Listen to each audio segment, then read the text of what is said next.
Good morning, how you doing? My video today is going to be about George Foreman, the great heavyweight champion, who said that Muhammad Ali told him don't get in the ring with Mike Tyson when Mike Tyson was in his prime to speak. Oh, you talk about three of the greatest fighters ever, and they were three intriguing fighters. Ali was the greatest, what I call technician.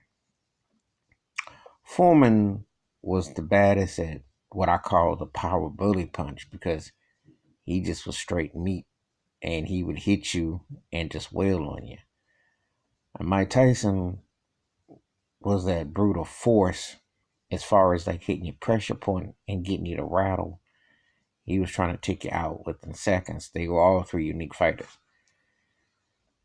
Now, Foreman at his advanced age fighting Mike Tyson, now you wouldn't want to him touch Tyson 85 through, I would say, 90.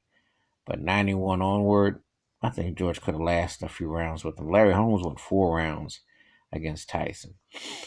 But in his prime and his peak, Mike was something else. But I think it depends on what kind of caliber of a fighter you're fighting. But Ali saw that you're going raw to raw. You don't want no parts of Tyson at that time. And that was a logical situation, logical thing to say. Because again, when Foreman fought Moore, or when he beat him for the title in '94, that went like 11 rounds. And he caught him, knocked him out. But again, it's a different situation when when you're catching a guy prime and peak. It's like when Larry Holmes fought, and I got Foreman ahead of Larry Holmes, but Larry Holmes is one of the best fighters ever. Again, but when you fight a guy like Tyson, you gotta have like a strategy.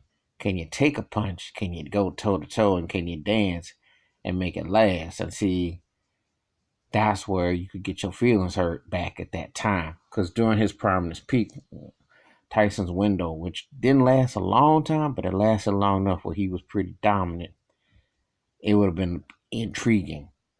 But I don't know how that would have played out. But it's interesting that Ali, he told him, said, don't fight him. That's when Ali was watching him and he saw what he saw. So, it's pretty interesting when you hear these stories about how champions from a bygone era and then they look up to see how they go against the hot up and coming cat, what their take and thoughts are. So, uh, it was an interesting exchange there. And so I was like reading and watching some things. I thought, okay, well, how George Foreman? I don't. But then again, yeah, fight Mike Tyson 30 years ago might not ended too well. A few years later, especially after the Buster Douglas era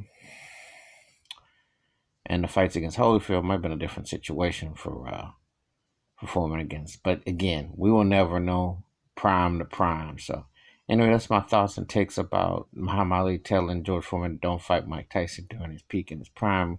Give me your thoughts and takes, and where do you rank these three fighters? And would you like to have seen them all getting down with each other? And imagine that back in the day. Give me your thoughts, your takes, hit the like, and subscribe, and the bell rings in the video. You have a good day. Peace.